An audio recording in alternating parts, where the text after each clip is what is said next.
Pernah gak sih kamu nonton film Jepang yang ceritanya itu sederhana tapi rasanya tuh dalam banget? Gak banyak dialog, gak banyak aksi, tapi entah kenapa bisa kena ke hati. Nah, sebenarnya apa sih yang bikin film Jepang terasa beda? Di video kali ini kita bakalan bahas estetika film Jepang dan kenapa gaya mereka bisa dikenal sampai ke seluruh dunia.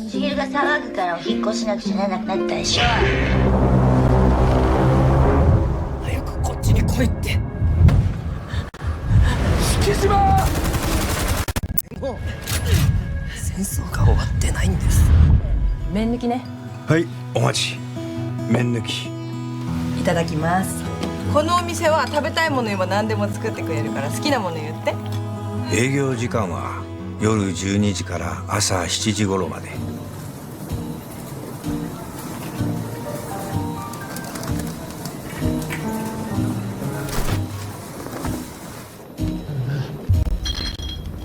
どうしたの？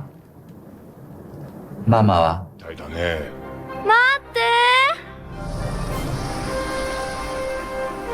ここへ来てはいけない。すぐ戻れ。お父さん、お母さ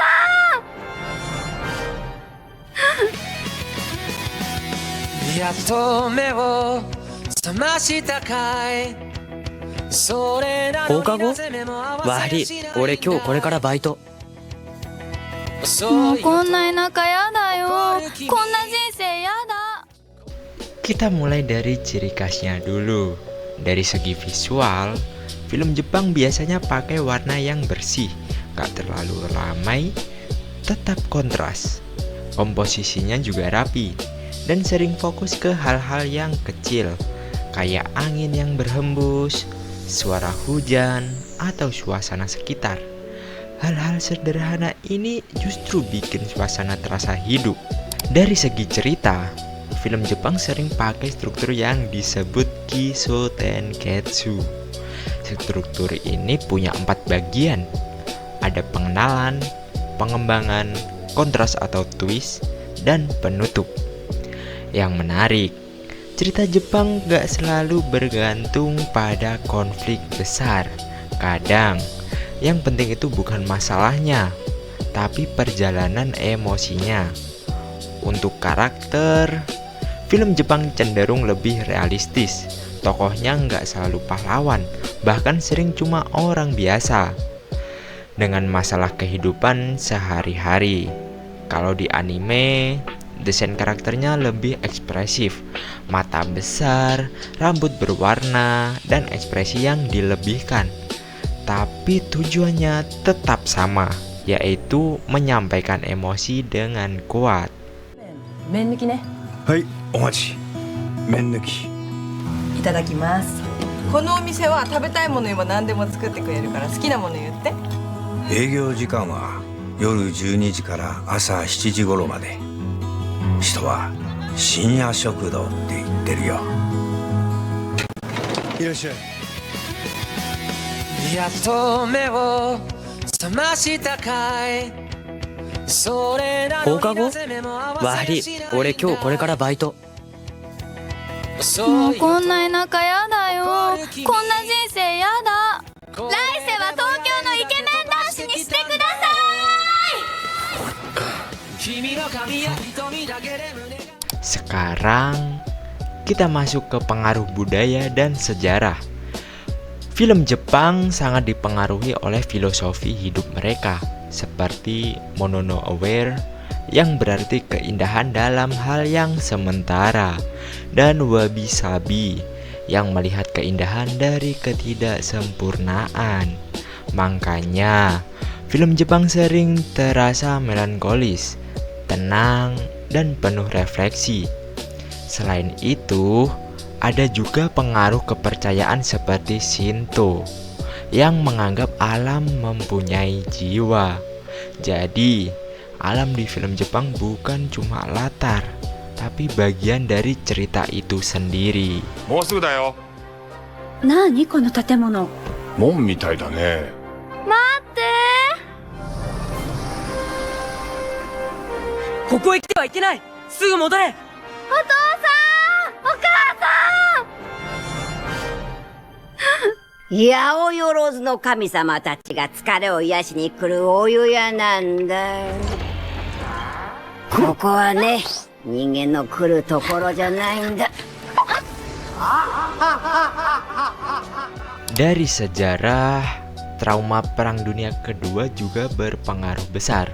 Misalnya, munculnya monster atau kaiju yang sebenarnya simbol dari ketakutan akan kehancuran. Ada juga konsep bahwa kebenaran itu gak selalu satu, tergantung sudut pandang.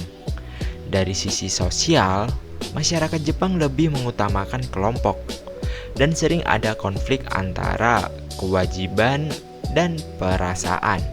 Makanya banyak film Jepang yang terasa dekat karena membahas kehidupan sehari-hari.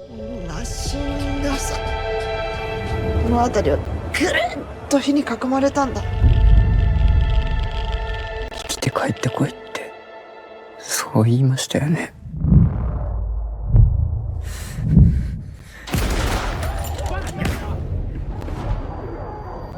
あいつらは毎晩夢に出てくるんです。早くこっちに来いって。月島、もう戦争が終わってないんです。今度の戦いは死ぬための戦いじゃない。未来を生きるための戦いなんです。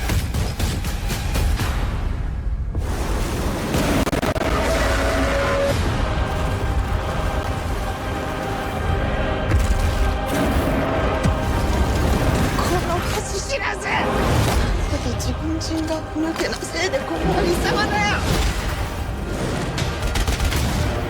許してください。こちらは差し違えてでも必ず仕留めます。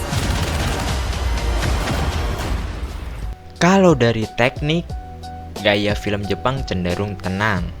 Gerakan kamera lambat, banyak pakai pengambilan gambar dari jauh, dan fokus ke detail kecil.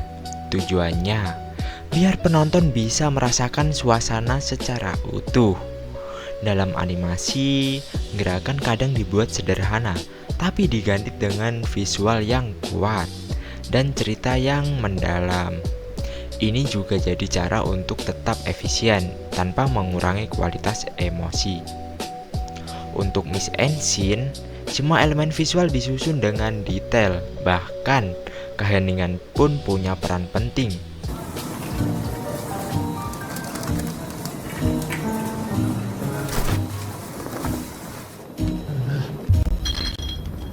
Doshita no? Mama wa?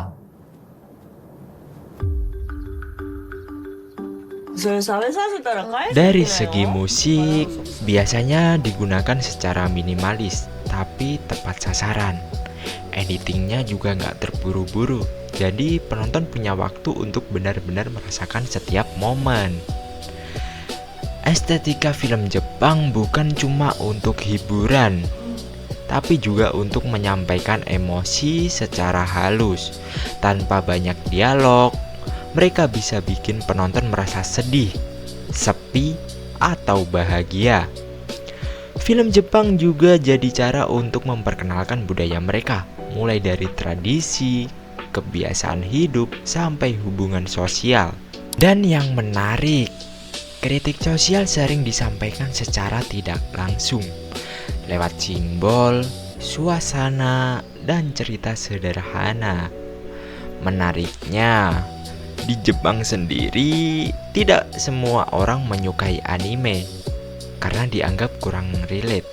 Tapi di dunia, film Jepang justru sangat berpengaruh.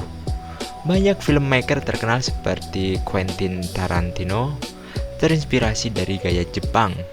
Bahkan, banyak film Hollywood yang diadaptasi dari Jepang seperti The Ring dan Hachiko. Di Indonesia sendiri, anime sangat populer, bahkan jadi bagian dari budaya anak muda. Nah, jadi estetika film Jepang itu bukan cuma soal visual yang indah, tapi tentang bagaimana mereka menyampaikan perasaan atau budaya dan kehidupan dengan cara yang sederhana, tapi sangat mendalam.